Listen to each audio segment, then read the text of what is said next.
Thank you. Thank you, and welcome to tonight's meeting. My name is Councillor Nikos Souslous. I'm the chair of the Social Inclusion, Community Safety, Policy and Accountability Committee. Before we start, just a few housekeeping points. This meeting is being live streamed to the Council's YouTube channel. By participating, you are consenting to being recorded. There is a chance we've had some technical problems that it may go off. Obviously, we'll pause and try to get it up and running again so that anyone can watch it. If the fire alarm sounds either continuously or intermittently, we will adjourn the meeting and we will leave in an orderly fashion by the staff fire exit, which is behind me to the right. There's tea, coffee, and biscuits in the staff kitchen next to the reception, and toilets on the left-hand side. And please, if officers can introduce themselves before speaking for the first time, and make sure that your microphone is turned on and flashing green. Proceeding to the agenda, apologies for absence. We have apologies from Councillor Rebecca Harvey, the Cabinet Member, and Councillor Andrew Dinsmore. And I would also like to welcome my colleague, Councillor Lucy Richardson, to the committee, and also to say thanks to Councillor Trey Campbell-Simon for his service for more than 2 years on the committee. Declarations of interest. Are there any declarations of interest from members? No. Very good. The minutes of the previous meeting. Do members agree the minutes of the meeting held on the 24th of April, 2024? Thank you. And then we move on to item number 4, the CCTV service update and the annual report on the Council's use of investigatory powers. Neil Thurlow will lead us through it, and we also have Jane Bacon and Adrian Rutkowski, who will assist in Q&As. Neil, over to you. Thank you. So the report captures 2 key bits of information. So the first, in regard to the CCTV upgrade, will be supported by Jane and Adrian. And the second part around Regulatory Investigation Powers Act will be supported by Mo. To pick out some key bits from the report, if helpful, to the panel. So members will recall that a Cabinet a number of years ago, £5.4 million was invested in CCTV to increase and upgrade the infrastructure within the borough. The borough has, and we're proud to have, the highest number of cameras per head in the population in the country. And through the upgrade at this time, we've added over another 400 CCTV cameras across the borough as we work to tackle and address crime and social behaviour.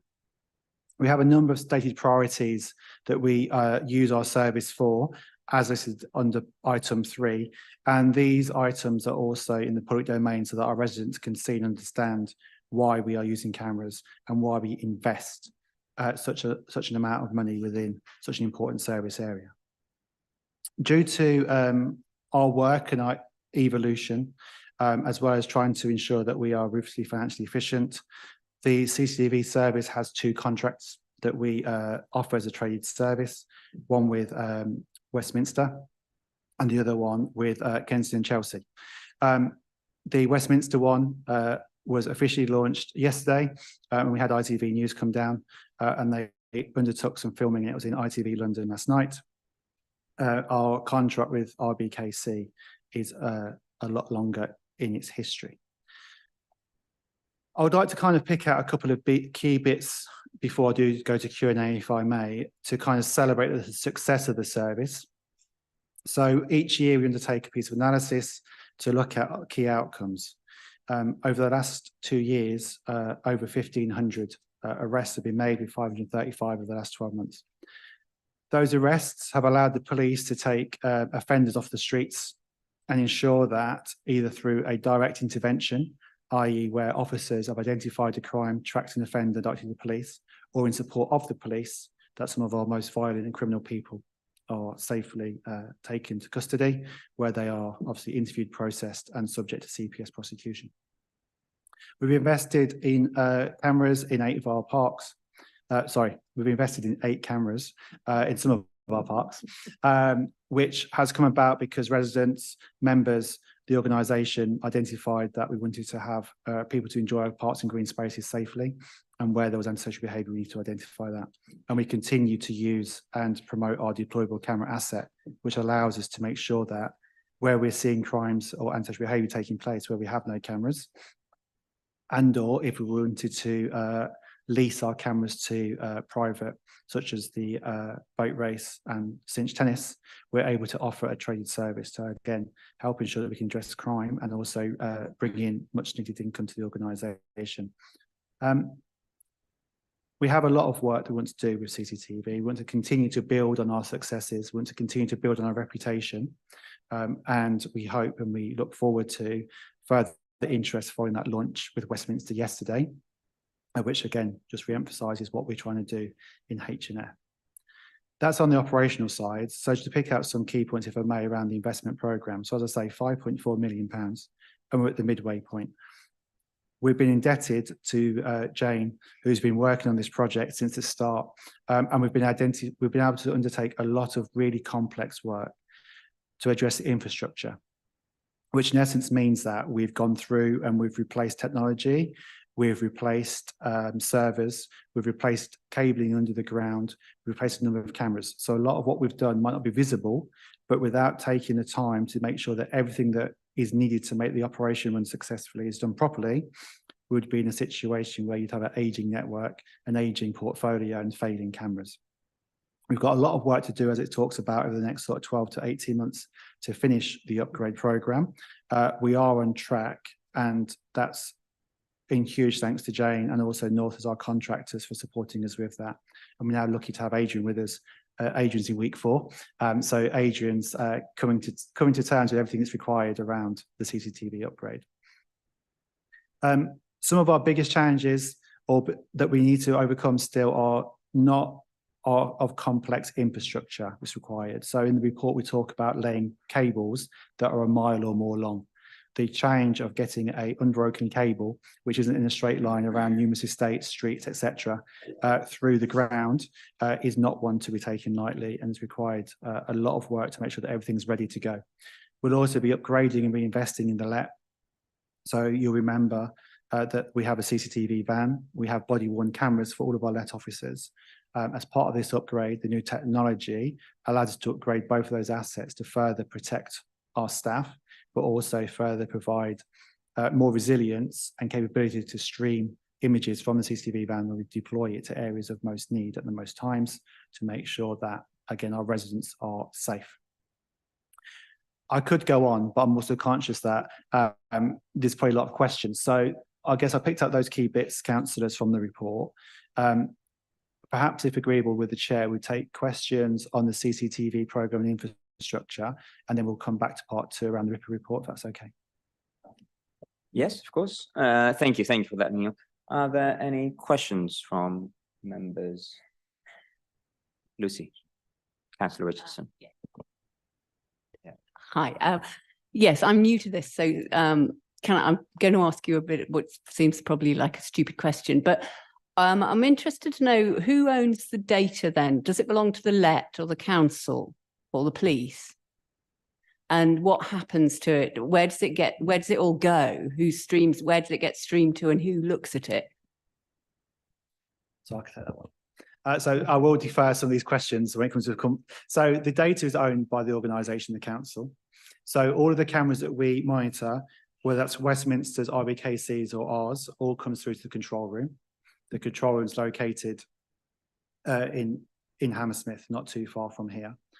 All of the footage that is that comes from the cameras is maintained and retained, for 30 days.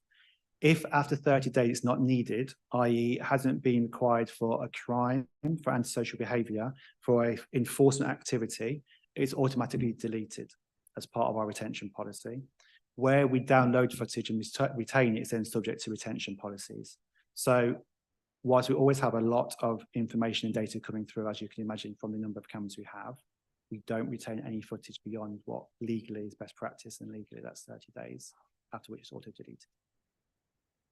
Okay, thank you. And how does it work with the police? For instance, if there's a crime, a car crime, something like that, do they contact you, or do you contact, how does that communication channel work?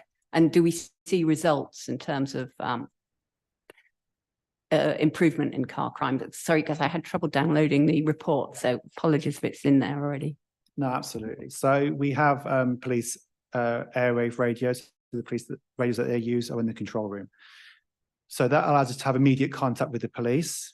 So there's two elements to that. So if we see a crime action, we'll put a call up saying it's a CCTV. It then goes to the Met control room.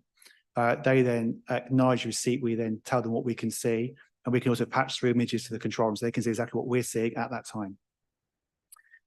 We will then direct the officers to where that person or those persons go to. So if the victim is injured, say, and they go somewhere, we'll let them know where the victim goes. If the offenders disappear, we'll tell what the offenders look like, what they're wearing, what their vehicles they're using, etc. If the police are responding to a call, again, because we have those police radios, we can hear where the police are going to, and our operators will hear that, and then they'll patch the cameras onto the screen to see what we can see to help them identify what's going on and capture that image. So it's a really responsive and two-way process. Sorry, they don't have to ask. You just volunteer. We've got someone working 24 hours. Yeah. So 24/7, 365. We have a minimum staffing requirement in that control room of it was 2 officers until when Westminster went live. It's now gone up. So yeah, 24/7, 365. And also the police will come to the control room. So I'm kind of leaning into the Ripper report now, but if the police are doing surveillance operations, they can come to the control room and use certain cameras for their own purposes, and or they have a link in Hammersmith police station where they can also view cameras from there. I think, if I'm completely honest, is that the relationship with the police is really strong, and the feedback we get from the police is really, really positive. So the tragic double homicide that we saw a couple of weeks ago in the Borough and Scots Road, for instance, within 24 hours of us being made aware of that property in our borough being involved, we had downloaded a month's worth of data for the police and handed it over to them. We can also now, with the upgrade, share downloads digitally. So it used to be before where the police would come, we'd download it onto a disk, they'd sign out the disk and off they'd go. We can now use, I guess it's easy to explain it as everyone knows the kind of Dropbox. So we have a similar system that where we can send them a link, they access that link, and then that Dropbox that we call clearance gives them that footage, they download it, we know exactly who downloaded it at what time. They can then say, yes, I'm keeping it, and they save it, or they can say, I don't want it. And then we delete it as part of our retention. So I would like to say it's really, really helpful, really positive. And when we speak to the police, they are nothing but really complimentary around the engagement from the officers, their communication skills, their responsiveness, and their ability to identify people that they know are offenders. Maybe they're not offending, but we can keep our eye on them so that if they do start to cause problems, we very quickly do that. So, but you know, you're welcome at some point if you wish to come to the control room, we can show you what we do. That's not, as members, you're more than welcome to do that. Well, thank you very much. That'd be rather exciting. Thank you. Are there more questions, Councillor Marie? That was my question. I wanted to know if we could come and see the room.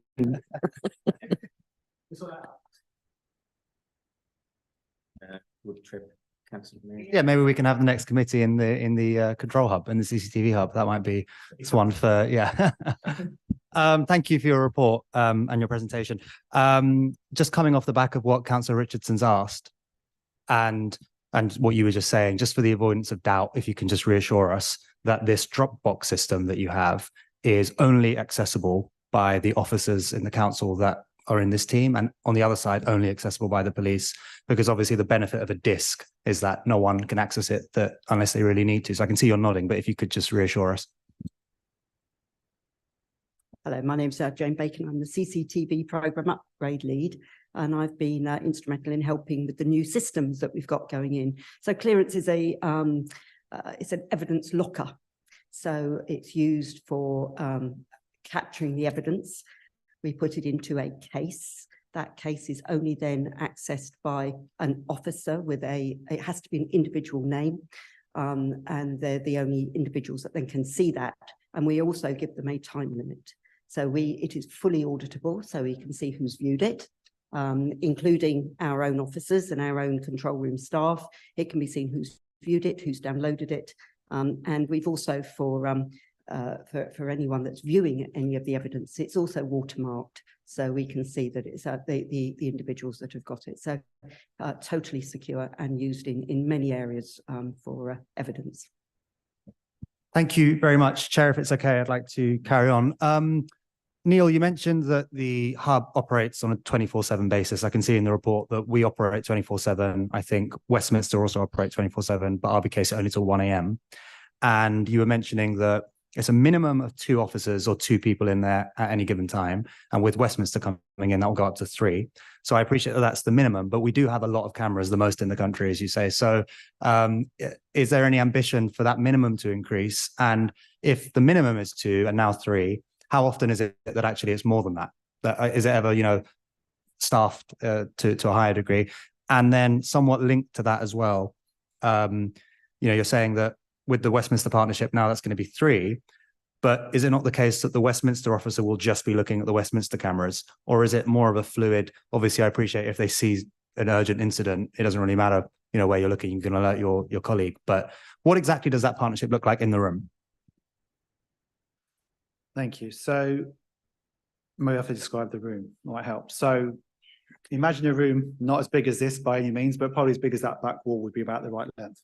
So we have a video wall, and that contains about 8 big TVs, maybe a bit more than that. 8. And then you have a front row. So the front row has 3 desks, and each of those desks has 3 monitors. Second row is 2 desks, 3 monitors. Third row is 2 desks, 3 monitors. So the idea is that the video wall, in essence, is your sort of horizon. That's everything that's going on. Not everything, but that we use that wall to show the areas of most risk or the most frequency, and or areas where we've got taskings or we've got let officers, so they're doing an operation, we'll put the let up there. So we can see them, they're in our eye line, but they're not priority focus, as it were. The officers then pull up on those TVs in front of them, those ones that they really have to focus on and zoom in. So the officers know their problematic areas, the times of when those challenges arise, and where it's most likely that something will be happening. And that's because, as in the report, we've had officers that have been with us for a decade or more. Some of our officers have been here a long, long time. And when we get new officers soon, as part of the increase, we'll be relying on them to help impart that local knowledge. I think that local knowledge allows them to, I suppose, as the officers, you kind of sniff it out and you kind of see what doesn't look right compared to recently, and that's what they do. So the minimum staffing level, as it is the minimum. Usually, especially now, I'd say that we'd be looking at around 6 staff, and that excludes Adrian. So Adrian does and will be using the control room and the cameras as everyone else does, but we don't necessarily include him in the operational side of things. And we will be having officers that will be highly trained in certain boroughs. So those that have been here know RBKC, know H&F inside out. And so what we're going to do is give a few officers that will get to know Westminster like that level. Again, it's because of that local knowledge and intelligence and understanding.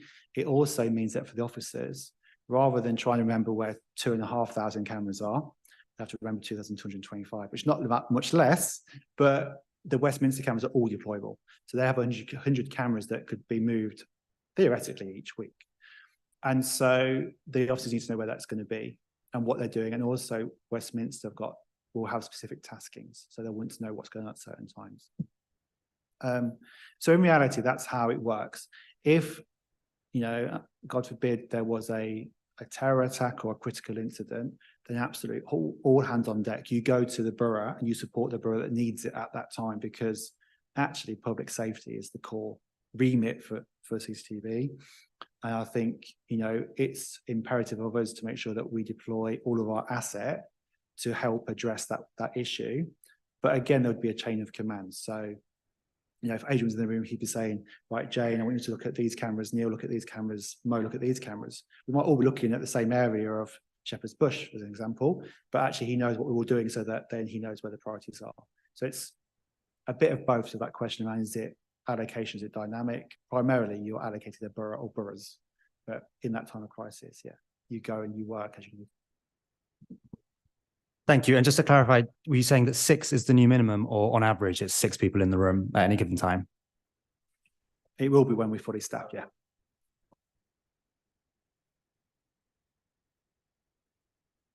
I'd just like to know about staff well-being, because I would imagine that's quite stressful, isn't it? I mean, probably 90% boredom and 10% panic. Is that with, that's what we say in the NHS anyway, but I was just thinking, can it really impact on staff if they see something dreadful? How are they looked after if that happens? Yes, so as part of our training and standard operating procedures, we make sure that balance between work life and home life is kept, and also that the operators know where to go if they are affected by anything they see on cameras. So we have employee assistance programs, and they can always come to the management, like myself or Neil or Jane, to talk to us, and we always let them have breaks from the screen and make sure that they have all necessary equipment to do their work, regular DSE assessment, and it's all about communicating with the staff and management, and making sure that we know what the needs of the particular operators are. For example, we have some operators which are which have some health issues, and they need special chairs, which we have provided for them. We also have semi-retired operators which work fewer hours, and then we assign them to different duties that they can help with. So yeah, it's not every operator is different, so we treat every case on case-by-case basis, and we make sure that they have that work-life balance. Thank you.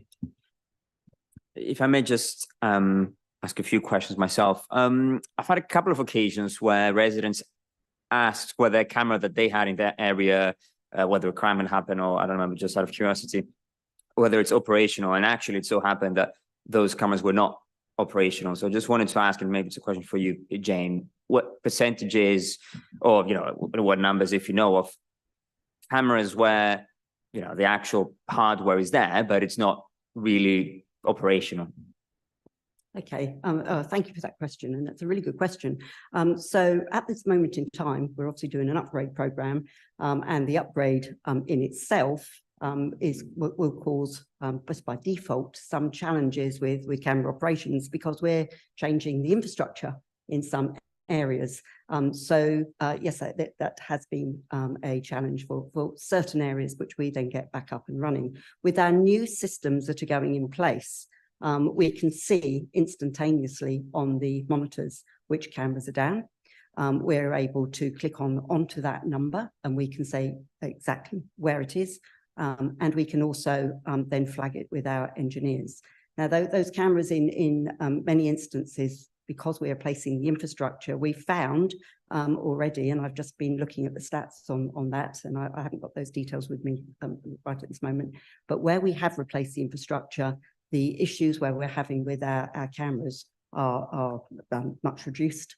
Those issues are often not always in our control, of course, because we have hardware, which is the fibre in the ground, which we are replacing, and that is a challenge, but that is being replaced, and where that is being replaced, that's reduced massively issues. We also have challenges with the hardware. This programme is not about replacing cameras, although we have been able to, happy to say, replace quite a number of cameras, but that isn't what the upgrade programme is about. We have also been able to replace our infrastructure, which is what the cameras are actually running on, from some very old infrastructure, which has been failing and has caused those challenges that you mentioned. And where that infrastructure has been replaced to the new, we also have found that we've obviously much better with that. And there are then things outside of our control where we have power issues.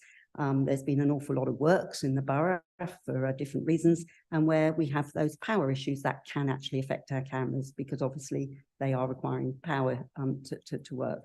So we have had a few challenges. We know exactly where they are. With the new system, they flag automatically, and not only do the the issues flagged with cameras. But what's really exciting now is we have got on our dashboard on the wall where we've got equipment that can also flag where there's an issue before it becomes a problem. So we can be much more proactive than we've ever been before.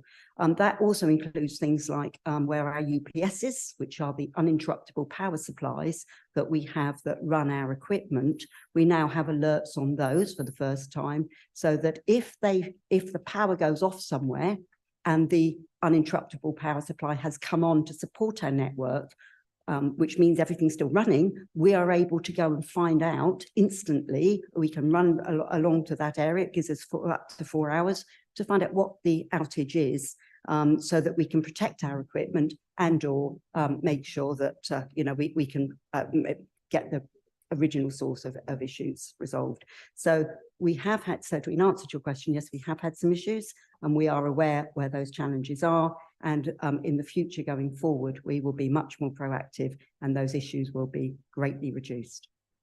Thank you, Jane. That's very helpful, very useful as well. And similar to this question, some other times residents ask, oh no, actually before that, did I understand correctly from the report that the program essentially started from the north of the borough and it's now moving south, or did I misunderstand this? Okay, so we were originally going to be starting in Hammersmith, and then we were moving to Shepherd's Bush and to Fulham. We started our program in Hammersmith, but due to one of those challenges that we had elsewhere in the borough, we needed to refocus, which was the right thing to do, because the challenges that we had with the old network became much more problematic in another area. So we made the decision to move our focus, and we have completely now sorted out the Shepherd's Bush area. We're mostly sorted out for Hammersmith, and we are now moving into Fulham. So by the end of this financial year, we should mostly have completed all 3 boroughs with a new infrastructure. The underground cabling and the fibre, which is core to supporting everything, we also hope to have 2 of those major runs completed. There will be 1 more that we'll just need to work on. But unfortunately, the underground fibre routes have proved a little bit more problematic, and so they're a little slower than we originally anticipated. But they will get done. Thank you. That's good to know. And on a similar point, some residents often get in touch and say, well, they ask for a camera to be installed in a specific area. Is there scope for this? Is there some sort of, system in place where someone requests a camera, or you identify that there's a particular issue somewhere and then they get installed? Are there any timeframes? And yeah, can residents fit into that basically? Yeah, thank you. So yeah, we have a number of deployable cameras. And the reason for that is to allow us to move the camera asset around. So how do residents feed into that is around the reporting. So what we try to make sure that we do, a lot of people want cameras because an incident's happened. And as horrible as that incident is, that might be one-off. And putting a camera in might offer reassurance, but won't address the issue. Where Councillor Richardson was talking earlier on about motor vehicle crime, for instance, which was down the road from here, that was an established long-term issue that a camera would help for. We put a camera in, that camera identified or helps identify the people responsible, and we've seen a 45% reduction in motor vehicle crime in that area because of that. So when residents ask us for a camera, what we'll do is the community safety officer for that area will look at that. So Jessica Tuomi, Sina Moyni, as was, and Carol Friggis-Thomas, who you might know, will work with the Safe Neighbourhoods team. We'll work with the law enforcement team, ASB team and others, and say, what do we know what's going on in that area? And if there is a pattern of issues, then we will look at where we currently have those deployable assets, look at whether there are cameras that can come out, because obviously there's a grading around severity of why we're putting a camera in. If we can move cameras around, we will do. And then what we try to ensure is that the residents understand that a temporary camera is by default temporary. So we're looking at around 6 months maximum time before it comes out. The timescales to put a camera in reality, it does vary. There are certain processes to follow around infrastructure and around lamp columns. Do the lamp columns have commando sockets so we can power them? How do we get a camera attached? Is it on the main road? There's lots of things that I could bore you to death with around how we go about doing that can delay things. But realistically, I think we say between 4 and 6 weeks to get a camera in. And then also that includes the time to make sure that we look at whether we need a camera. So the answer's not always yes. We will do what we can. But yeah, that's the process, generally speaking. Thank you. Yeah, you have a question? Yeah. Thank you. I've got a question about the Westminster partnership, but before I get to that, I wonder what your thoughts are and what your experience is with deterrence, because correct me if I'm wrong, the main sort of benefit or purpose of CCTV is the crime resolution. So once the crime has happened, you've got the evidence there, you can share that with the police and they can investigate it. That seems to be the main benefit. But there's obviously a deterrence function as well. And I think when residents ask for a CCTV camera to be put in place, it's with that in mind. So you kind of touched on this, Neil, with the 45% reduction in car theft. But is that something that's measured more broadly? Because if you can say, we put a camera in this place and in the 6 months following, ASB and crime came down by 20%, that shows actually it does work as a deterrent. So you probably do measure that, but I wonder what your thoughts are on deterrence as a concept as it relates to CCTV. So I think there are two things to mention around that. There is deterrence and there is also what we call displacement. And both of those things happen regularly whenever a new camera is introduced to an area. And we measure them both by looking at stats of how much the crime has or ASB issue has decreased in one area and how much it has risen in another area, to just see whether the deterrence worked or has it just displaced the issue elsewhere. For example, we had last year we put a camera in one of the housing estates because there was a reported issue of drug dealing, and because our cameras by law have to be overt and we have clear signage to say that the camera is in place.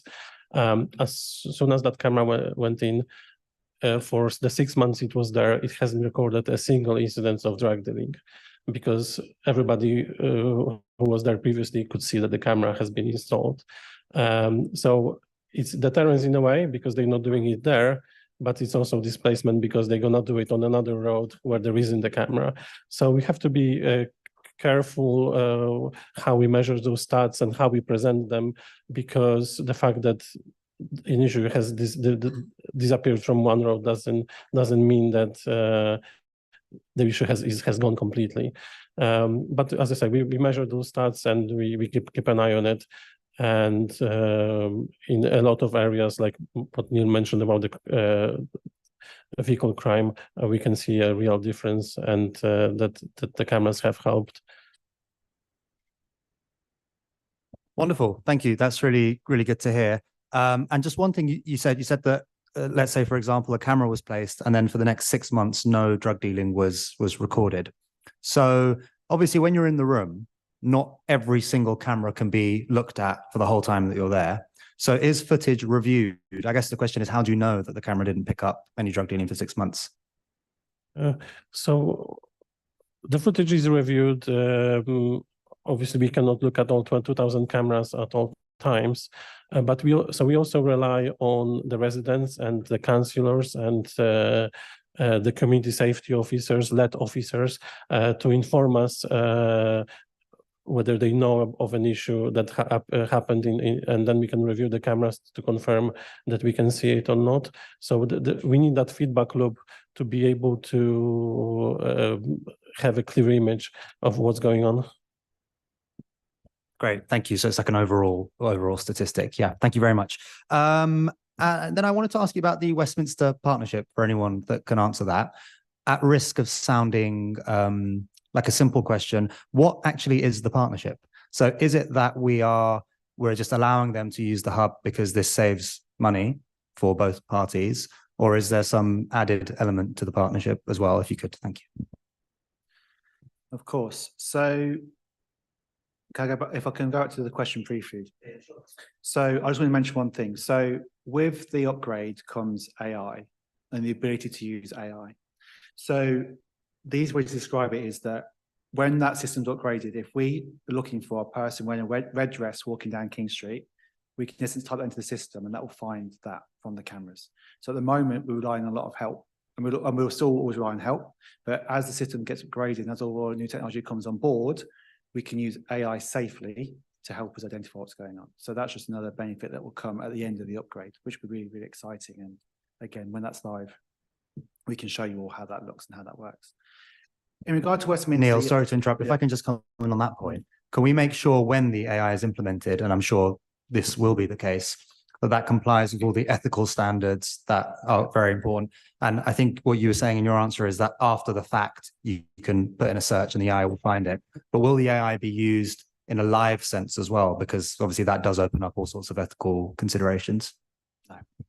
No, so everything we're going to do is in the highest ethics and in regard to all the legislation we have to deal with and adhere to. And all of our upgrade, all of our security, all of our infrastructure is of the gold standard in regard to the government expectations and legislation. So it's not going to be used for spyware or anything like that at all. So in regard to Westminster, yeah, so an interesting question. So you may recall around 5-6 years ago, under a previous administration, Westminster decided to extract themselves from CCTV. And at the time, that was for various reasons, including financial, I'm sure. When the new administration was elected, they said that they wanted to reinvest in CCTV. And so as partners, we were always engaging with them, explaining to them the challenges and the realities of CCTV and the opportunities.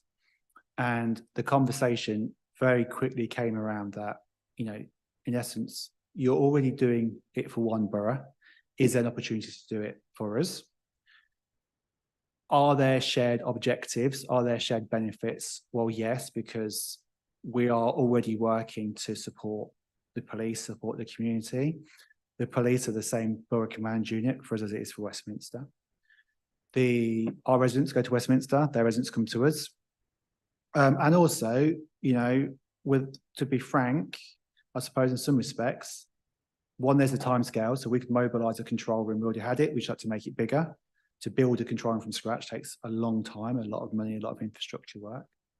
We help them look at the opportunities, so they've gone for wireless deployable cameras, so they run off of 4G, 5G SIM cards that don't require a lot of hard wiring going in the ground. Again, financial time savings there. But also for us, one, it allows us to evolve the service, but it also helped around the kind of the council's ability and spend, because we're bringing money in, which reduces pressure on the general fund, which, you know, in time, potentially allows us to prove that with those 100 cameras to Westminster, could we do more? Could we do more with them? Could we enter a longer-term conversation? So the benefits, I suppose, are multifaceted. It's 100 cameras to allow us to prove concept and to make sure that, you know, for us, we had to make sure, I didn't want to come to you and you guys say to us, why are you spending all your time looking at Oxford Street, Regent Street, Soho? That wouldn't have been fair on the residents. It wouldn't have been fair on yourselves as administration. So that's why 100 deployable cameras allows us both to grow, test, understand, if we need to have a conversation later on, but they were the main benefits that we saw at the start, and we'll realise more benefits over the course of the next 6-12 months onwards. Thank you. Just so I've understood correctly, they are essentially our clients, so they're paying us for use of these services, yeah? Okay, thank you.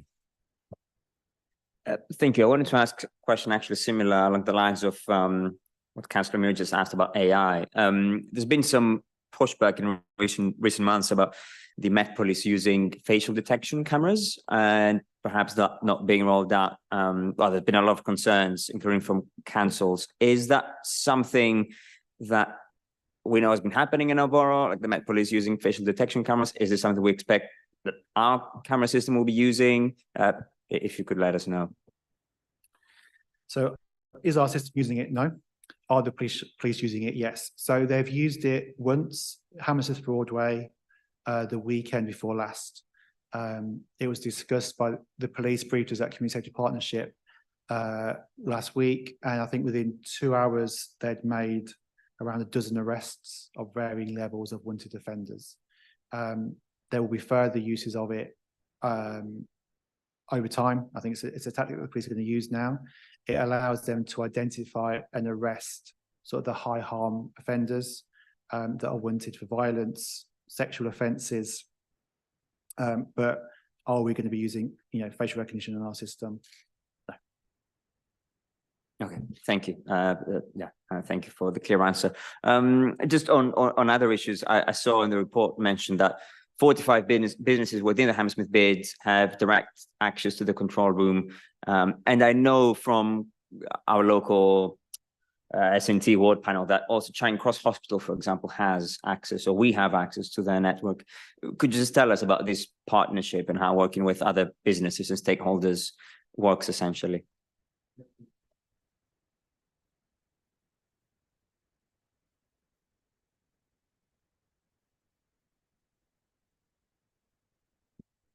So with the bid, so Hammersmith bid pay into the council, into the control room. We have a bid radio, and that bid radio is available to all the security guards. So the practice is that they will check in at the start of the shift. They will say who they are, what shop they're from, and as and when they experience or see issues, they can put the call out. That bid radio is shared, the channel is shared, so everyone that's in the bid hears the same information. So person X who's looking like this has just done this in my shop. And for us, we can then help track that. If we see the offence or we are following someone, that goes back to that point around the police, we can call the police and say where that person came from. In regard to the point around Charing Cross Hospital, I need to come back on that because I don't have that information on the top of my head, I'm afraid. So I need to fact check because that's not something I recognise. I don't want to say it's wrong, but I just don't want to misrepresent. So if that's all right, we'll come back to you on it. Yeah, that's fine. I hope I haven't betrayed some big operational secret. Are there any further questions? Yeah. Just one quick question. On the North End Road, the Waitrose and the Co-op in the last sort of month have had a lot of smash and grab and a lot of people just running in, clearing the shelves. I've seen it twice in the last month. Are you saying that those security guards there would have contact through, how do they feed into this sort of arrangement? The North End Road don't, because they're not part of the Hammersmith bid. So Got you, because I just see that it's got really bad there in the last 2 months and I've actually witnessed it, and which is somebody walked into the Co-op, picked up 6 bottles of wine, shoved me out the way and walked out the shop. And they said there's nothing they can do, the shop. Yeah, so I guess, so we've had these similar conversations with Craig Knight, who you may remember from previous meetings. You'd have seen that obviously with the new government, they're putting more pressure on the police to deal with shoplifting, because before there was a threshold, I think it was £500 before the police would be asked to intervene. That's been reduced. I think the reality of the situation is that with the cost of living crisis, you're asking, in essence, people that are probably on minimum wage to put themselves in harm's way. And there's that risk of life and safety versus, unfortunately, versus the theft from that shop. And people have become more brazen. What I would say though, Councillor Taylor, is that, again, it goes back to then how can we help? So if we know that person is doing it in the Co-op here, is doing it at Tesco's there, is doing it at Sainsbury's there, we can give that footage to the police and say, we don't know who it is, this person's always doing it. Can you identify them? And if we see them, then we can let them know. That's how we would support. But in that immediate point of down North End Road, there is no formal arrangement or engagement with those businesses. So all you do would be supporting if they call the police and the police respond and we hear it on the radio. So are you saying in those situations then there's the security guards in the shop, if they do nothing, then nothing is done? Well, I can't talk on behalf of the shops, but from our side, unless we see it, if we see it, we call it in, absolutely. If we get told about it afterwards, we'll check our footage. And if we have it, we'll disclose it, absolutely. But there's not that immediate CCTV, can you help me? Because we don't have that in place. Thanks. Thank you. Yeah, Councillor Richardson.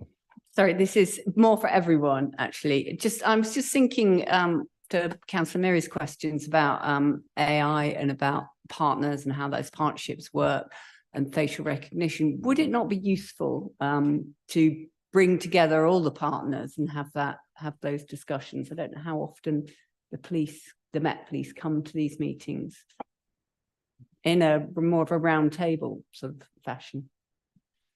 Yeah, we can. I mean, at the end of the meeting, we can discuss future items, but I think, yeah, it would be a good idea to bring the police back maybe at our next meeting, seeing as, yeah, I mean, yeah, you can tell us as well who could come to talk about CCTV or any other operational cooperation. I know you have the board as well that meets frequently. But yeah, no, that is a good idea.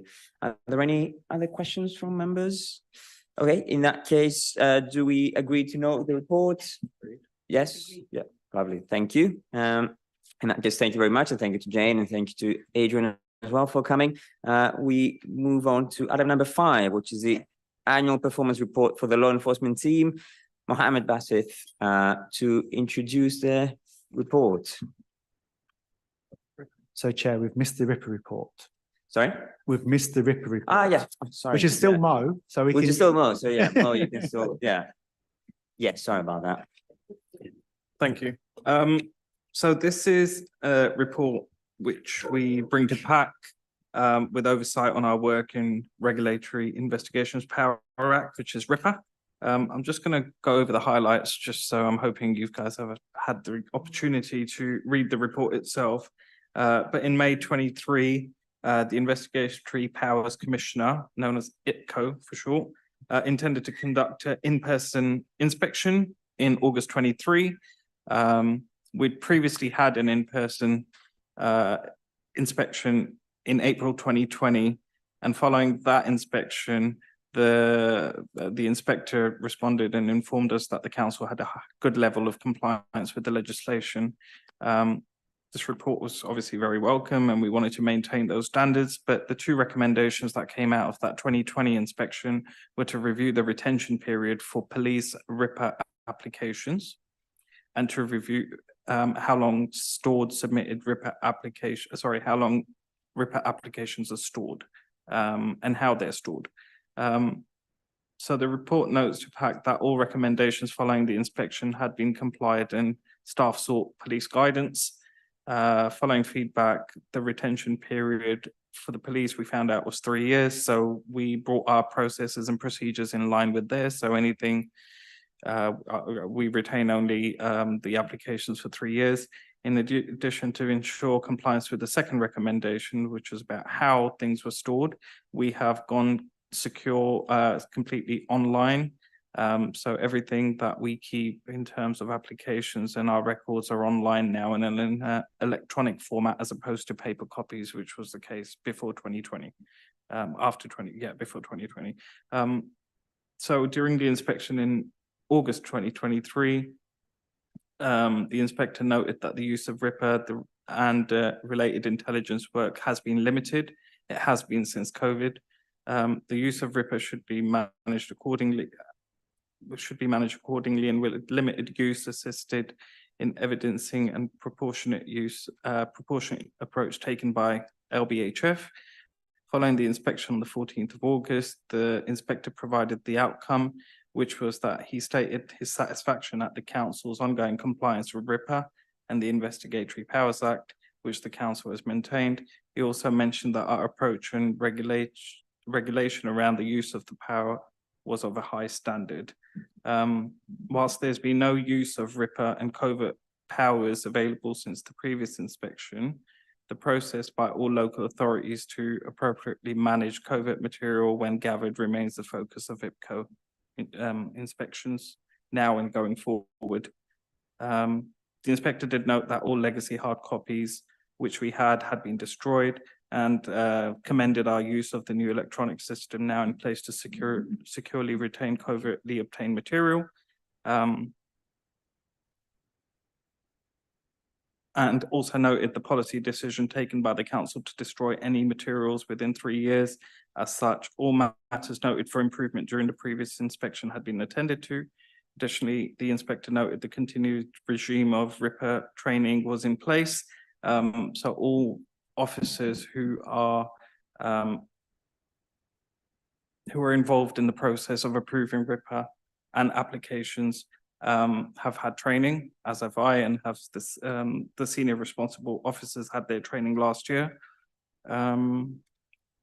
We have had a few applications, so we've done no RIPA applications ourselves. We've done no directed surveillance.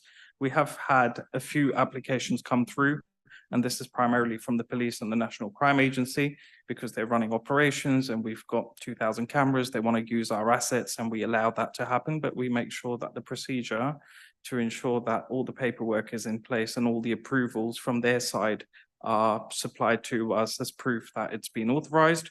And that's something that I do as a RIPA coordinator to make sure that everything's in order. There have been occasions where police officers who are based within Hammersmith and Fulham have asked us to give them access to some of our cameras so that they can do some monitoring, and we've rejected that straight away and sent them away and said this is the procedure.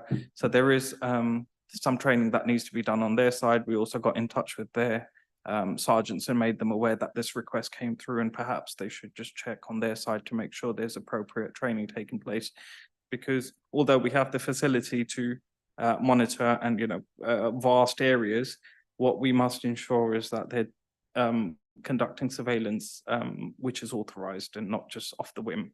The policies that we use, which are directed surveillance and covert human intelligence sources, also the without judicial approval, non-RIPA, and also the communications data policies have all been reviewed and updated in July this year. And below that is just an outline of how and when the council has used these powers.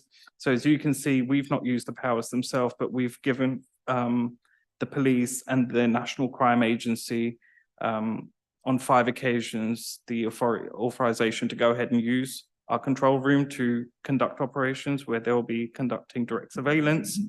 There's been no non-RIPA surveillance taking place at all.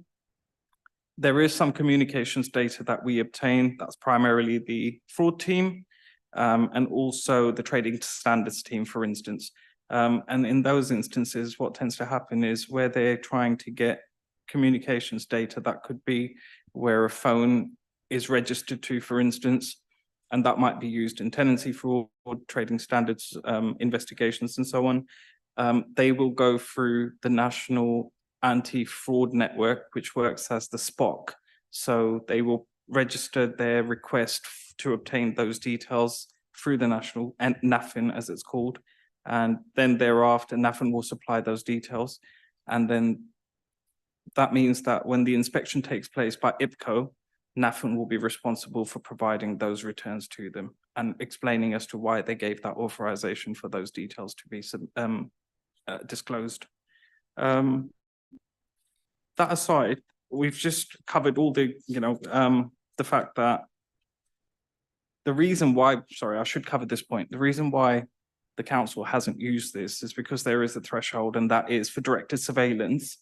It must be necessary only in circumstances which attracts a 6-month or more custodial sentence. So this is serious crime as opposed to crime that offences that the council would normally investigate. So this is why the police and the NCA are the primary users of these powers as opposed to the council itself. The rest of the report just covers, error reporting and the new changes to the legislation which has been implemented. But that aside, I'm happy to answer any questions if you have any going forward. Thank you. Thank you, Mo, for this. Do we have any questions on this? I just wanted to ask you if we have a date or if we are ever told the date for future inspections, or is it just spot check inspections? So generally, we provide returns every year. the inspector will ask how often has this power been used by your council, or who has used your equipment with the authority from from a ripper. And we just provide that. It's once every 3 years, I suppose, that they may come in person. But off the back of the previous 2 inspections that have taken place over the past 3 years, they've been really pleased with the outcomes and the regime that we have in place. So they may come back again, but every year we do provide an annual return, and it's only, I'm not sure how frequent it is for in-person inspections to take place, but we've had 2 in 3 years, and they've gone away really pleased with the regime we have in place, and they've commended us for it as well. Thank you. Thank you, and Mayor, in turn, also commend you for a successful inspection, and you and your colleagues. In that case, if there are no other questions, do we now agree to note the report? Good, thank you very much, and thank you, Mo, and thank you, everyone. And we now properly move to the next item, which is the annual performance report for the law enforcement team. And Mo, if you'd like to introduce the report. Yeah, so this report covers the period between December 23 and May 2024, which is a 6-month period. I'm hoping you've had the opportunity to go through it, but I just wanted to cover some of the main points. During this period, we've done nearly 50,000 patrols over the 6-month period. When I started in September 2021, it was almost my intention to get staff out 80% of the time to make sure that, you know, they were highly visible service and that. So between 2021, 22, and since then, on average, we're patrolling about 100,000 times across the borough. And what this report shows me in the past 6 months with 50,000 patrols is that the service is now stabilized. This is the average that we're going to do. You know, we're always looking for continued improvement. If we do more patrols and there's more outcomes, that's great. But 100,000 is about the average for a service like us, which does 24/7 with the 72 officers. As you're aware, most of the service requests that we receive, of which we received 2,914 in that 6-month period, were resolved within 21 days. Those were the reactive actions. Proactive actions, there's many thousands that take place out of those 100,000 patrols, which we're going to try and capture a lot more of. But, you know, reactive 2,000, well, let's say 3,000, proactive, there's several thousand more actions that take place to get resolved, and we don't, you know, necessarily capture those. 870 fixed penalty notices were issued during that time. Our work in housing stock is increasing. So 13,000 patrols on housing land. We've had a very wet start of the year. So the patrols in parks have actually declined year on year, and I'll refer you to Appendix 1 later in the report.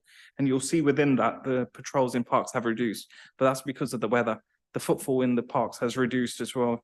And, you know, we've had one of the wettest starts of the year so far. So that explains why that may be. Just looking at some highlights, we're working very closely with the police. Neil mentioned about the car crime issues. So we meet the police in several forums now every month. And that's on a broader strategic level, but more localized as well. So we have more hyper-local enforcement taking place, where sergeants are meeting with seniors and deciding where the patrols should take place and how to prioritize areas. And that's led to really good results, especially in the White City area, obviously in the Ravens Court ward with the car thefts and so on. We're linking in closely with the homeless partners as well, Street Link, and we're doing a lot of work around that. Again, Appendix 1 provides the statistical information, and what I've done this year just to help with your scrutiny is done a year-on-year comparison, so you can compare what we did last year compared to now. So if you've got any questions around that, I'm happy to answer those. Housing and homelessness, of course, we're working with the Rough Sleeper team, and of course doing now fortnightly visits out in the borough with the outreach teams, which we didn't do previously, but we've now started doing that, which is excellent, and it's there's really good results as a back of that. The Thames Path PSPO, which is in place to stop speeding cyclists along Thames Path, doing a lot of work there with the police colleagues as well. We've done 3 operations during this time, issued fines for those. We work with the emergency planning team. You may recall the London Oratory School was subjected to an arson attack. We had to vacate loads of local properties, maintain the cordon, and then we were going to open up a rest centre, but before that happened, the fire was brought under control. But we were there, the entire service was told, just go down there and help the police, and they did, which was excellent. Violence against women and girls remains a focus for us. We've done lots of work around the main transport hubs recently. Throughout December, every Friday and Saturday, we did lots of patrols between 6 o'clock and midnight, which is the mean time where most of the offences were said to have taken place based on data provided to us by the police. So we've done a lot of work around that to be in the right place at the right time, which is very important. There was unfortunately a suicide in April where a male jumped off a high-rise building, and it just so happened that our officer was the first one on site. And he actually helped the London Ambulance Service to retrieve the male from an area where they couldn't get him off himself because they needed to provide emergency, administer, first aid, but they couldn't. So he had to get hands-on with this male who was severely injured. Unfortunately, he passed away, but we provided him with all the support thereafter, including counselling. The gangs team, there's been a lot of incidents in the northern part of the borough, and we've linked in really closely with the gangs team to increase visibility and reassure residents there. Squatters took over an area in the south, the pub, which is quite famous, and it was advertised that they were going to hold a party. We actually helped the noise nuisance team to get, the police to gather the evidence that they needed to obtain a closure order. And it was because of our evidence that they were able to get that, and they were able to vacate the property, and the landlord was really pleased about that.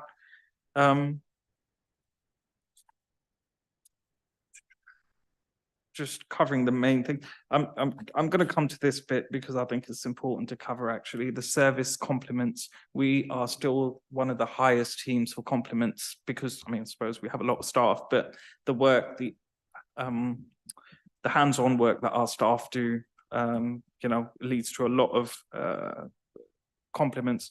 And I would just say, if you haven't had the chance to read some of the responses, and I've copied and pasted the responses and anonymized them as much as I can, it's worth having a read of that because, it's really, as a manager, when I see that, I know we're doing a lot of right things with our residents, and it's important that we maintain that. And, I'm happy to take any questions. Thank you. Thank you, Mo, and thanks to everyone, all the officers and everyone involved with the service. I'd also like to commend you something you didn't mention, but of course is on the report, paragraph 33, about we made a suggestion here at a previous committee for let officers to undertake mental health training, which I was glad to see. It's something that has been indeed actioned, and I actually think that was a suggestion by Councillor Richardson before she was even on the committee. I'm glad to see that. Do we have any questions? Yes, Councillor Miri. Thank you very much. Thanks, Mo, for your report as always. And I was also going to commend you on that mental health training that took place earlier this year, and an update as well, even for people that had been trained previously to be retrained. So that's really positive. And I was going to ask you about the dip. I think January 24, the statistics showed dip in patrols in parks. So that explains that as well. Thank you. My question is to do with homelessness, because I think there's a section in the report about let officers dealing with homeless people. And one thing that sometimes concerns me, and I know it concerns some other people as well, is when you see police dealing with rough sleepers, street homeless people. Obviously, the police are doing their job, and when a law has been broken, that's what they're there for. But you come away feeling like someone is being criminalized, and they're in a very, very vulnerable situation, So I just wonder, when let officers interact with homeless people, what is the approach? What's the training that's been taken? Is there a pastoral kind of element in mind rather than an enforcement, or I should say just an enforcement element in mind as well?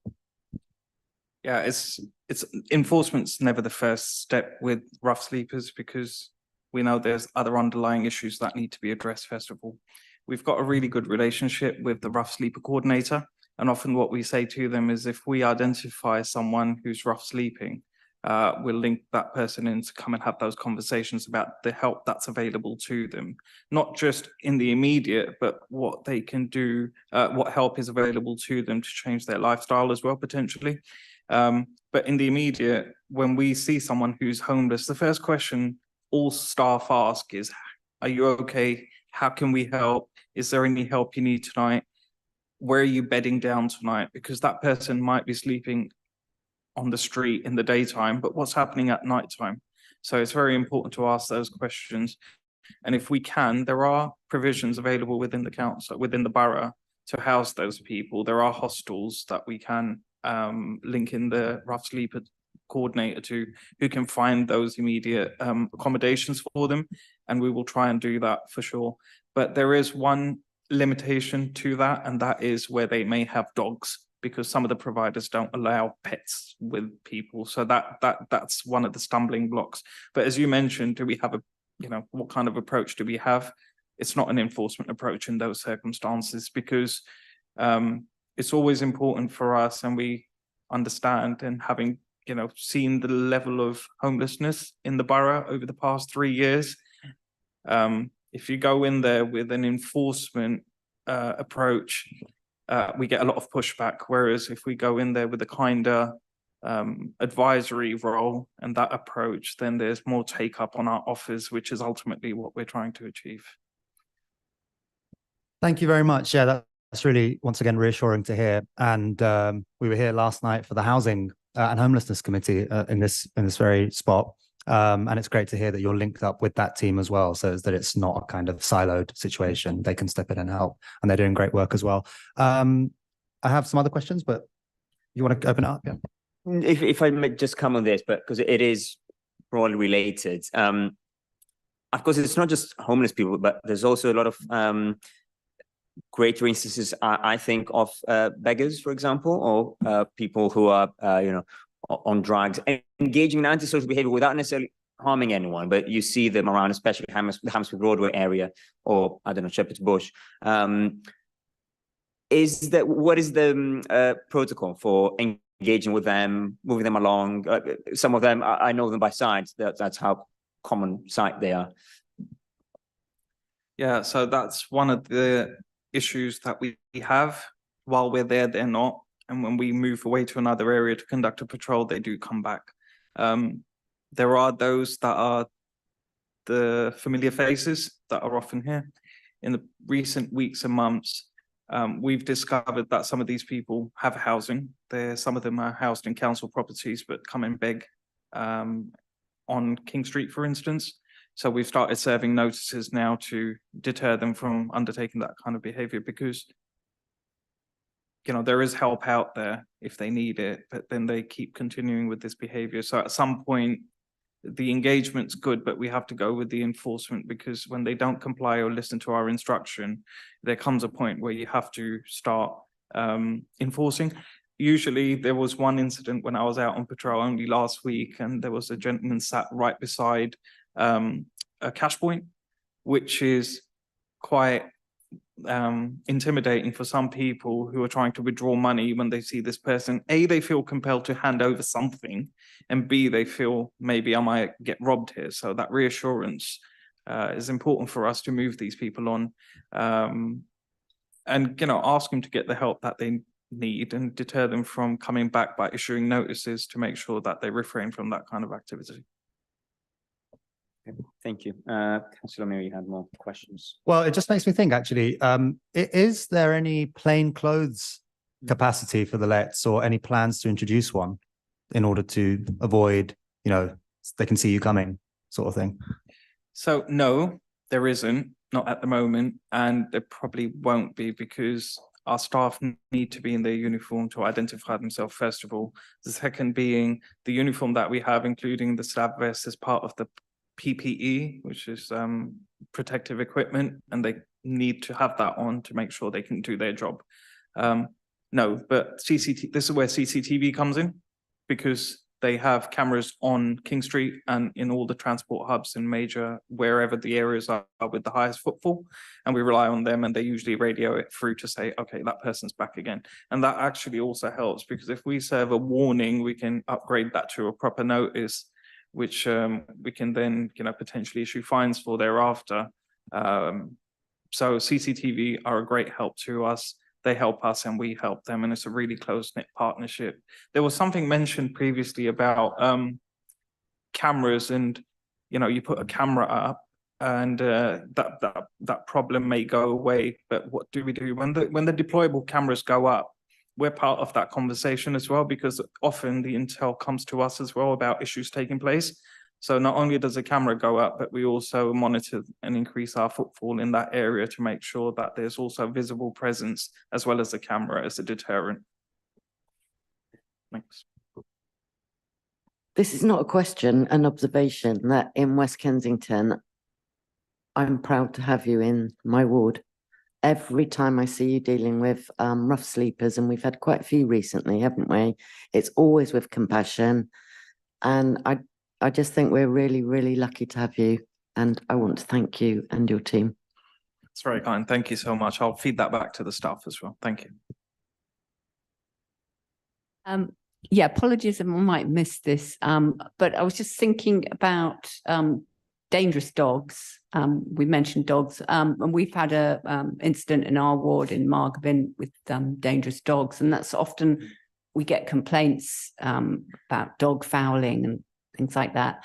And I think very early on, I did see a let officer who was quite upset by a dog owner. I don't know what sort of, because I was in a hurry in the opposite direction, but I wondered what sort of training let officers have for dealing with dangerous dogs, because that can be quite intimidating, both from the owners and from the dogs themselves.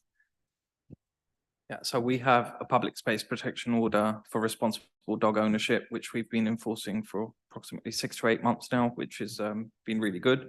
It gives us powers to take enforcement action against those who have dogs that are out of control, that don't clean up waste after themselves, that have more than 4 dogs, because anything more than 4 dogs, how are you going to control them, especially if they're off the leash, for instance.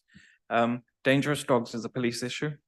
It's a police matter. So for that incident in Margravine Cemetery where 5 people or 6 people were bitten by a dog, the police were deployed immediately and they seized that dog on that day. Margravine and all the parks are patrolled at least twice a day by all the teams, and the intention is that wherever they see an offence taking place, that they take the appropriate action to ensure that that behaviour ceases. So in terms of training, the training is how, it's not for dangerous dogs per se, because we're not there to handle dangerous dogs, but we are there to identify dogs that are out of control or dog owners that are not being responsible, and to take appropriate action against those people. Okay, thank you. That sounds like you've got a good, clear remit there. Thank you. I mean, one of course, residents, as Councillor Taylor was saying, will regularly commend the service, and especially I've been in quite a few email threads where people email the let, and actually I found that the service is always quite responsive and residents very appreciative. But I've also found that one of the common requests is for a phone line that people can call, especially after 5 p.m, where I understand the phone line closes. Are there any plans to introduce something like this? Is this something that you also hear that residents would like? Just wondering if it's something that, as the service expands, something that becomes increasingly more needed, let's say. I was at a housing forums meeting last week with all the TRA leads, and that was a question that was asked of housing, especially where there's offences taking place on housing land. The council's out of hours service is only for emergency life and limb situations. I know previously, Councillor Taylor, you asked for that number to be put up, and we put that up, the out of hours number, on the West Kent Estate office. But generally speaking, the council, this is only an emergency number. The let don't have that, but we do have a 24-hour service, which has an email address, which is monitored 24/7. Our response times to those emails are often we try and do it within 5 minutes, which is really good for any organization, especially at 3 a.m. And our response times and deployment times vary from about half an hour. No, sorry, apologies, within 15 minutes to half an hour, depending on where staff are in the borough. So at the moment, no, there's no plans to introduce a phone line. However, whenever people do email us and they ask for a phone call back, we will phone them back immediately so that they can have a conversation with us instead. I can just say that that's worked very well. Now that residents know that you've got 24-hour email, we've used it a lot, haven't we? And we get very, very quick responses. I think it was in the early days, they just didn't know. Just one more thing I'd like to add to that. The only delay that will be caused is the managers who manage the inbox out of hours. They're also ground assigned as well, so they're out patrolling. They'll have the email come to them on their mobile phones. So if they're in the middle of dealing with, say, a rough sleeper or someone who's begging or someone who's causing antisocial behavior, the only delay will be caused by the fact that they'll finish that job and then pick up the next job. So that's the only reason. But the night team, for instance, will always deploy staff based on north, south, and central, and we'll always try and get people out as soon as we can. Thank you. And are the individual, not individual, wards inboxes, Central, South, Fulham Central, whatever, also being monitored 24/7, or is it just the central one?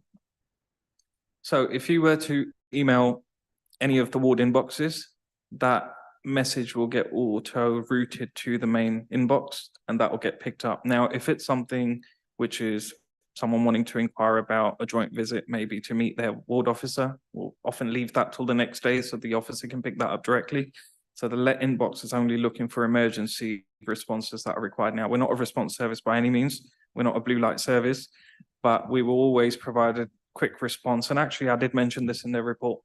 One of the things that we found is the number of, although ASB has reduced in the borough overall, the number of reports to the let service has increased. And that was a bit of an anomaly, but the reason for that is residents are saying to us, our response times are much quicker than the police's. Now, if you imagine the police response team are on overnight, you call them about antisocial behavior, that will fall down the pecking order quite low in their priority list, whereas for us, it is an absolute top priority. So they're calling us as opposed to the police for the ASB issues, which I think is great, because, you know, we're being seen as a trusted alternative partner, which I think is fantastic.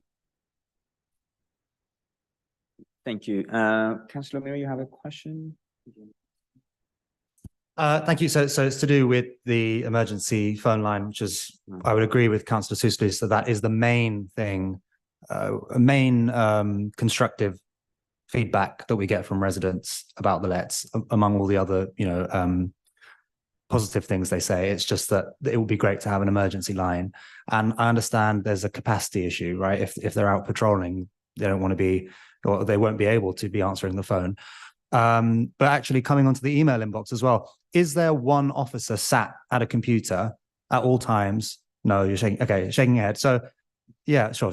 So, and if not, I guess a kind of suggestion or a takeaway would be to look at the possibility of hiring one person that is just responsible for monitoring the inbox, so that if something urgent does come in, and I appreciate you're not an emergency service, but it could be like someone locked in a park, not necessarily life-threatening, that one person can just quickly call the relevant let officer.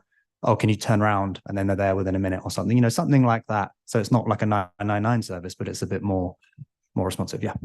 So between 9 to 5, the inbox is monitored by admin officers. Between 5 and 7 the next morning, this is picked up by the seniors that are on duty. And like I mentioned to you, the response times for the seniors is still very good, considering they're not sat at a desk. And actually, if we haven't received an email for an hour, I'd rather they weren't sat at a desk. I'd rather they were visible in patrolling. These are things that they can pick up along the way. And often we do pick up stuff. The only delay is caused if they're busy doing something else. And, people do have some frustrations with the let because we may not answer instantaneously. But the only reason for that is because they're dealing with another job. And if you imagine if that was you and we left you halfway through a job and started doing something else, that wouldn't be right. So we complete to conclusion and then we move on, which I think is the right thing to do. But yes, there is someone monitoring 9 to 5, but not 24, not sat behind the desk 24/7. No. Yeah, thank you. Thanks very much. And obviously, I'm not suggesting if they're dealing with someone that they leave halfway through, but if it works 9 to 5, then I would appreciate if you could just look into that, if there is any capacity or the resources available, the same way it works 9 to 5 for the rest of the time, because it works so well 9 to 5. So, and you know, I think it would just be something interesting to look into. I'd like updates on Shepherd's Bush as a crime sort of hotspot, and you know, the police measures that were taken. I don't know if they're still in place around Shepherd's Bush Green. A lot of the casework that I'm seeing and hearing from colleagues whose wards are there is that it's displaced the issue to the surrounding residential streets. I know that's like a very ongoing and complex piece of work that you're working with the police on, but I'd appreciate an update on that. But also on the topic of PSPOs. So we've got the Dogs PSPO, Thames Path PSPO. I know there's a hate crime strategy that's being worked on at the moment. I don't know what that will lead to. There may be other PSPOs. Is there any forward planning being done? You know, let's say at some point we have 7 PSPOs that the lets have to be on top of. Are there any concerns around that there'll be, you know, too many things to enforce, and the lets have to know every single PSPO, you know, as they're patrolling around? And yeah, is that something you've come across? Thank you. I can answer that. Let me answer the PSPO one first, actually. There's also the street harassment PSPO that's coming. There's a responsible consumption of alcohol PSPO that's there, loud amplified music in Hammersmith and Shepherd's Bush, because these are areas where people are playing loud music and so on and so forth. If at all possible, if you look at the let A to Z, that sets out all the jobs that the let conduct. And actually, when you're on patrol, let officers are expected to address A to Z and look out and monitor the area for all of those issues. So if I'm patrolling down the road and someone's playing loud music from an amplification device, such as a speaker, I'll tell them to stop. If they don't listen, I can issue them with a fine. Further down the road, if someone's consuming alcohol, that's fine, providing they don't cause any nuisance or cause any antisocial behavior, at which point they overstep the mark, and at that point I can also issue them with a fine as well. The new street harassment PSPO that's come in, if you know, female or male visitors or residents of the borough are getting harassed, at that point we can also take enforcement action. But the first thing we'd do is the victim support aspect of it, to make sure that, you know, they're safe. And if they need referral to the police, we'll make that as well. Then there's the dangerous dogs aspect as well. So there's, yeah, I mean, there's a lot there. Of course there is, you know, but this is part of the job that, and with the ongoing training that we provide let officers, if they need support, the seniors are there to support them.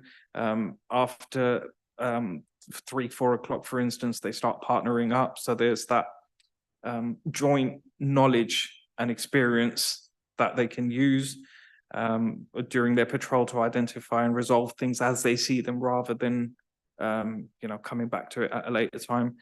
We want issues to be addressed on the site straight away, which is what they are trained to do. And then coming back to your point about Shepherd's Bush and you know, the displacement issue, the closure order that was there, that expired, because that was only valid for 3 months and it wasn't extended after that. That has, having spoken to police colleagues, that has displaced some of the issues into another ward, neighbouring ward, and the police have been doing a lot of work there with us as well to resolve those issues. So those locations that the police have identified with the regular meetings that we have, we're actually supporting them and doing patrols, alternating those patrols. So when they're there, we're not, and if we're there, they're not. So we've got more visible footprint in that area. And again, you know, this goes back to the point about displacement. Some of the issues that we come across are people just standing and talking really loudly on the street. Some are consuming alcohol, but are they committing a nuisance or ASB? If they're not, then there's that issue of, you know, people want to be left alone sometimes, and, you know, is that causing an issue? And when it causes an issue and we get a service request saying, I'm trying to sleep and I can't because these people are causing me a nuisance, at that point, we can step in and move them on. CCTV van as well, that's actually a very important piece of equipment that we have as well, because if we go and park up across the street, you'll see the hoods go up, you'll see the masks go up, and soon, if we're still in sight, they'll leave the location as well. And if we keep doing that, which is what we found, people soon walk away and go somewhere else, or they just disperse for the night. So there's a lot of work taking place 24/7, but the good thing is our relationship with the police has never been better as it is now. And that's what the residents are going to benefit from this summer and going on to the next year and so on. So just to add to that, so Shepherd's Bush Green is the highest crime ward, as we know. It's the priority focus area, or one of them, for the community safety partnership. So that means that we look at all the crime for the last 12 months. Shepherd's Bush Green, Hammersmith Broadway, the top 2 wards for crime. So in addition to what Mo's speaking about, we've upgraded the lighting on the green. We've increased the cameras. So when we're talking about the upgrade, Shepherd's Bush Green cameras have gone from pan tilt zooms to 360 cameras, which you may see look like spaceships. And they've got 6 cameras in one. No, you've got one 360. So you've got more cameras on there. And also, with working with the police, we and the police have done closure orders, so closed down some drug properties in the area as well.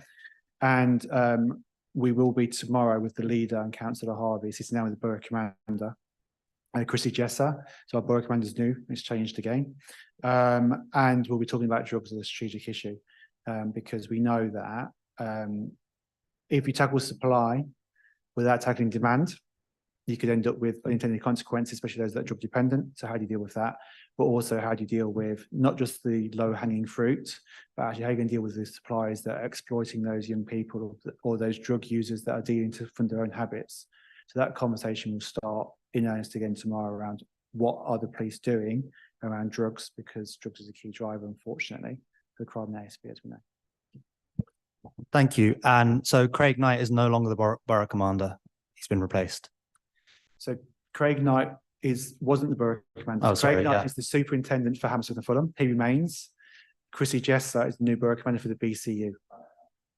So she's our 4th Borough Commander, I think, in 3 years. But thinking about that previous suggestion about whether you invite the police back, we may want to see whether Chrissy would be able to join us as well as Craig, but that's obviously down to yourselves to think about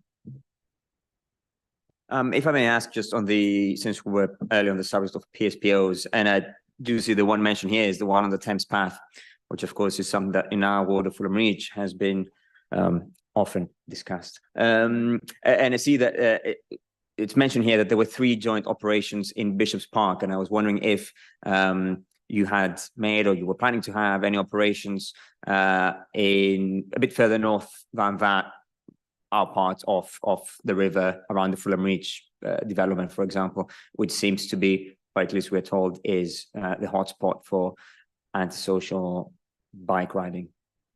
Yeah, sorry, I should have been a bit more specific. It wasn't just Bishop's Park, it was the entire length of Thames Path. So apologies, I made that omission on the report, but it was the entire length of Thames Path. Okay, thank you. And what have the results or any issues that have come out of the PSPO? I think it may have been about a year now since it's been in place, maybe more. Has there been any outcomes, anything, highlights? I don't know. Yeah, generally speaking, so just another thing that you should be aware of, there's a daily tasking along Thames Path as well to make sure that it's enforced. So the peak times, which we see at about 1 o'clock till 6 o'clock, there will be inspections taking place during those times to capture the lunchtime traffic and after school traffic as well, to ensure that anyone speeding is tackled. It has reduced significantly. The number of service requests and complaints coming in about that issue has reduced significantly, which is a good thing, and it's probably as a result of our repeated patrols along that road. The other thing to note is that on one of the patrols, we have identified a male who had converted his bike. So he was speeding really fast, so we managed to stop him. We saw that the size of the the motor that he was using was quite higher than what is prescribed, so we issued him a fine. So hopefully he'll stop using that path from now on.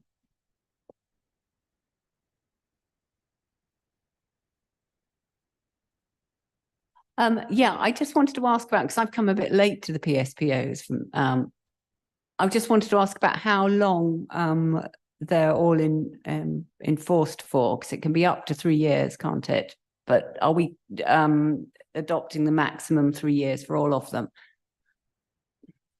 So yeah, is the quick answer. So what we'd intend to do, Councillor Richardson, is that where we've got some that end but are similar, so the amplified noise ones, for instance, we'll look to align them so that currently because we've brought in different PSPOs at different times, the timeline isn't synced. So we'll try and do them, but absolutely, when we bring a PSPO in, it's always for 3 years.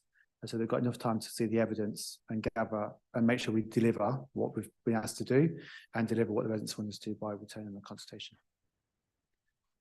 Thank you. And also I would echo Councillor Mary's concern that they are a labour intensive way of dealing with problems. So it would be interesting to know more about the discussion that looking at how you look at alternative tools as well before introducing it. I mean, presumably there must be a limit to how many PSPOs we can have and some way of assessing effectiveness against other measures like yeah, I mean, the guidance, I was just quickly looking at some guidance about PSPOs, and it does say that they're not always going to be the answer, that there are other strategies that can be used, that can be when it's a more specific problem. I just wondered about that process of deciding. Yeah, that's a good question. So I think with the PSPOs that we have, they're issues that the borough's faced, which in reality the police either haven't got capacity to enforce or they wouldn't enforce because their enforcement is based on threat, harm and risk. And or it's where we don't have the powers. So Thames Path being a classic example. To enforce against cycling on the pavement is enforceable under the Highways Act. The Highways Act is only enforceable by police. It's not a delegated authority that can be given to local authorities. So the PSPO was brought in to address the antisocial use of e-scooters. And because the antisocial use is then what we can enforce against. So therefore, we get to enforce elements of it whilst accepting that the police will issue with people cycling down the highways. And then you've got other bits, I suppose, around how do you use a PSPO to encourage greater engagement. So the street drinking PSPO is an example, and we can, if helpful, we can brief you on PSPOs outside in more detail.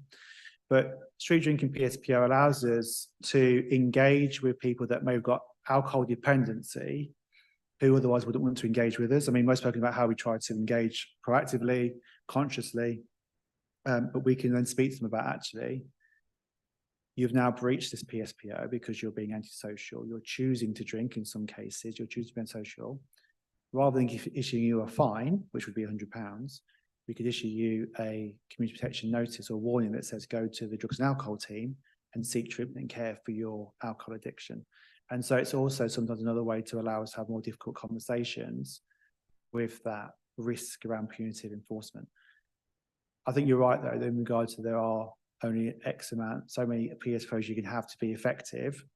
And what happens at the end of each cycle, so about a year before the PSPO ends, you restart that cycle of looking at the evidence, looking at the issues, asking yourselves, one, do you still need that PSPO? Does that behaviour still exist? What have you done to try and solve it? The Thames Path one, for instance, the long-term outcome for that may be a bylaw, and that might be the longer-term goal, but every new bylaw takes at least 2 years because of the complexities around it. So I'm not sure I'll answer your question fully, but there's a lot of complexities around it, which is why we try and use the PSPOs to help get that enforcement piece. Yeah, no, that was really interesting. Yeah, it would be interesting to have a conversation about it outside of this meeting because I'm aware that I'm so new to it, so I don't want to have conversations that everyone's already had. Thank you. And you've got all 3 Fulham Reach councillors represented on this committee now, so that's probably why we're asking you about the Thames Path over and over again. It's probably overkill, yeah. No, so I wanted to ask about, there's something in the, I think it's Appendix 2 of the report, the images at the very end, the junction of Wolfstand Street, which looked really quite unsightly before. And overgrown, and it may have attracted rodents, and it just looked horrible. And with the assistance of the Lets, that was cleared in conjunction with residents. And that's a really wonderful thing, that the Lets obviously do have an enforcement function, a pastoral function, but also an environmental function. And I wonder if some work could be done to spread awareness of that with residents and with TRAs. And again, obviously, capacity is the main thing, right? You want to be out doing the patrols. But I think a lot of residents and TRAs would actually be surprised to hear that if we've got this really particular difficult issue that we just as residents can't deal with, like clearing the junction of Wolston Street or something similar to that, we can actually call on the Lets to help us as well. And raising awareness of that, again, capacity and resources and everything, but I wonder if some information could go out to the TRAs, or if some information could go out to the councillors. Because again, one of the things that came up in yesterday evening's Housing and Homelessness Committee is that, let's say, the private sector housing team has certain powers, environmental health powers. They can intervene when someone's privately renting. And a lot of tenants, private tenants, don't know that. And a lot of councillors don't know that as well. So one of the sort of suggestions was just sending an email to all the councillors saying, by the way, these are the things that we can deal with. And I wonder if the Lets could do the same. I mean, if it's just one email, I'm sure no one would mind that in their inbox, and it would, spread awareness of a thing like this. Yeah, so aside from just tackling antisocial behaviour, it's the environmental aspect as well. We want to clean up the borough as best as we can, make it look nice so that people are proud of the area where they live. Just in regards to that piece of land, there is a group that has been found who are keen gardeners that want to take over that area. We're currently dealing with the landlord and liaising with them to get them to clear up some Japanese knotweed, which needs to be addressed before they can take up possession of that, and they'll hopefully turn that into a lovely community garden. And of course we can do that, and of course we'd encourage all councillors, if they can identify patches of land and groups that want to take over that patch of land and responsibility for it, we'll work with them to make sure that we get pockets of community gardens being set up across the borough. Of course we'll help with that. Can I also just say, I don't often do this and I never do this, but there's a particular officer, Officer Magda, who's done this, taken it upon herself to clear up the piece of land, and she's liaised with the landlords, and she's engaged with the councillor, and she's actually helped to facilitate this community garden, and I just want to say well done to her as well. Thanks. Thank you. I just to bring us back basically to bikes, as we were talking earlier. I think it's in the last year that law enforcement teams, officers have started to sort of proactively remove abandoned sort of line bikes and high bikes, which is great, although there are still, and it may have made a difference, although I still notice quite too many, I would say, dump bicycles on pavements, especially in some cases actually so neatly parked, and so many of them, which gets me to wonder whether the company themselves just took them out of a truck and just put them there. I guess my question is, absolutely fine if this is more a question for highways or someone else, what can we do? What are we doing perhaps to deal with antisocially parked bicycles on pavements and on places where they shouldn't be? I know in particular in our ward, when, for example, Fulham are playing in Craven Cottage, the amount of bikes parked on what is called Robbery Meads, which is a sort of filter, it's just impossible to walk, not just to walk if you have, I don't know, a wheelchair or a pram or anything. So yeah, I just want to give you something on your radar, and if anything is being done to tackle it. Two things. Let officers, whenever they see, they're told to remove them and put them to a side of the footway rather than. People have a tendency to park them right in the middle for some reason, which is a really bizarre thing to do, but we move them aside because we know that it could cause accessibility issues. The second issue, the second thing is just in reference to who it's reported to. The transport team are working with the providers, as far as I know, and they do. If you log that on the council's app, just report it app, they will come and remove that. There is a specific field within the Reporter app where you can choose the provider and the report is sent directly to the provider to say your bikes are blocking the pavement, can you remove them? And whenever their staff, I don't know how often they come into the borough, that's one for the transport team, but that report goes directly to the provider, be it Human Forest or Lime or whoever the third party is. Thanks. Thank you. Yes, Councillor. Sorry, this is just a quick one. I was thinking about the cases is moving back to Magda, which sounds like a really outstanding piece of work. Would there be any leeway to write as a thank her from the committee, or maybe to run a story about it in the newsletter? The council. Do you feel a Comms civic might be award quite coming good. on? I just think it's quite good to explain to people, residents, how things work and what someone can do. And I always think, you know, we're quick to, especially as councillors, we're always quick to complain at officers when things are wrong. So I think when something goes right, it's really good that that's acknowledged. If I can add to that as well before you come in, I think part of my point about getting all the councillors emailed about what the Let's can do is maybe you can include that as a case study. You know, look at what this officer's done, look at what we did. By the way, we can help with other similar sort of situations as well. Sorry, and on that point, I mean, you'll remember 2 years ago, I think we discussed the committee, and then proactively you emailed all the councillors and offered sort of what you call them, unscheduled patrols, were walkabouts with law enforcement teams. I mean, seeing as it's been 2 years and maybe officers in the wards have changed, if I may suggest, perhaps doing the same. And since the service has changed a bit and updated and expanded, it's a good opportunity again to catch up with councillors and do that again. So yeah, so thank you for that kind offer. I think, you know, if you were minded to, I think it'll go down really, really well. What we try to do within the service is celebrate each other's successes. So we can put that into our all staff email and say that was discussed tonight and that actually the panel gave unanimous praise. But if there's anything from yourselves, that'd be equally welcome. But also, so it's not the first time, is it, that Magda's done it? So she's also got a canal within her ward. And I think last summer she spent a lot of time working with the Riverside Trust and the residents who use that canal pathway day in, day out.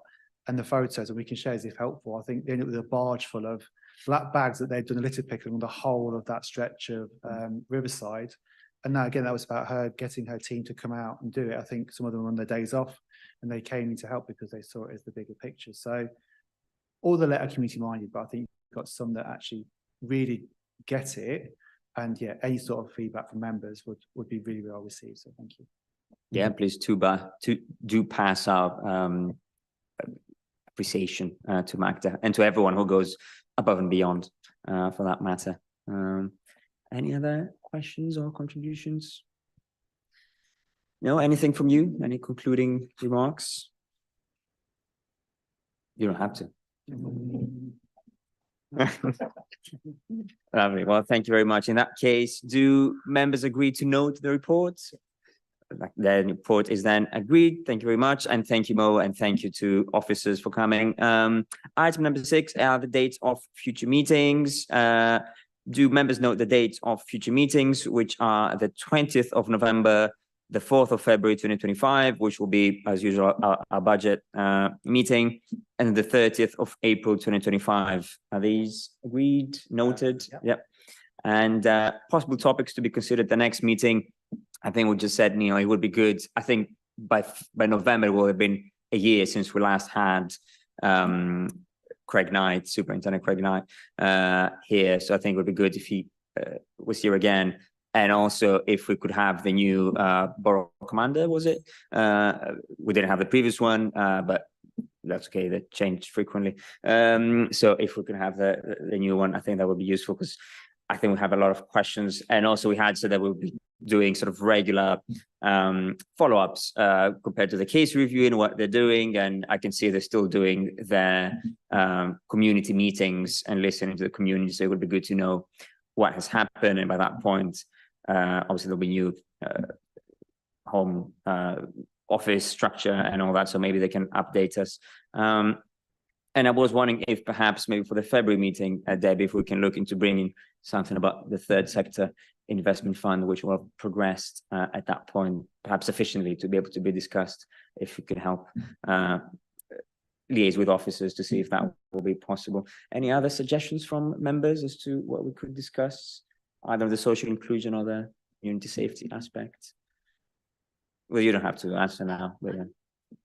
Yeah, but I'm not sure how it would fit in, but it does seem, because I think you do a lot on safety, but I'm thinking more on the inclusion, and I'm thinking when we were talking about the arrests that were made from the CTV, I know that a lot of people, particularly autistic people, get wrongfully arrested and then find it very difficult. And I'm just wondering about how we can, obviously we won't want to irritate our Met Police colleagues. That's what we do in this Yeah. committee. That's the purpose. But- welcome to the committee. But I do think that there's an issue there in how the police engage with disabled people, especially people with invisible disabilities. Perhaps if we have Craig Knight and colleagues in November, we could ask them to specifically talk about that. If you would like to give them that prompt, is that okay? Would that make sense? Because I can see that it would be difficult for someone to come specifically for that, but if this could be part of the presentation or whatever they do, hopefully, keep it a short presentation within time limits, then still discuss that. That would be very helpful. Yeah, because within the adult safeguarding board, there has been raised the rather neglected section of the community of people with autism and without learning difficulties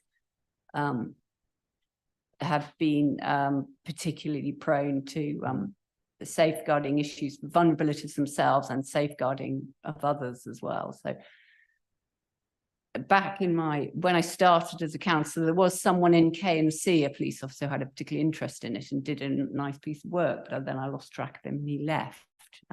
So it'd be interesting to know if there's anyone in the police who's doing that, and so we can link in. I know David in not Fulham Broad, what's called Lily, I can't remember his surname right now, Miller, has a particular interest in everything to do with inclusion. I don't know if it would be something that perhaps you could feed into. Anything else? No? Okay, well, we'll keep discussing this. In that case, I'd like to thank everyone for coming, for contributing, and everyone watching online, and have a good evening. Thank you so much.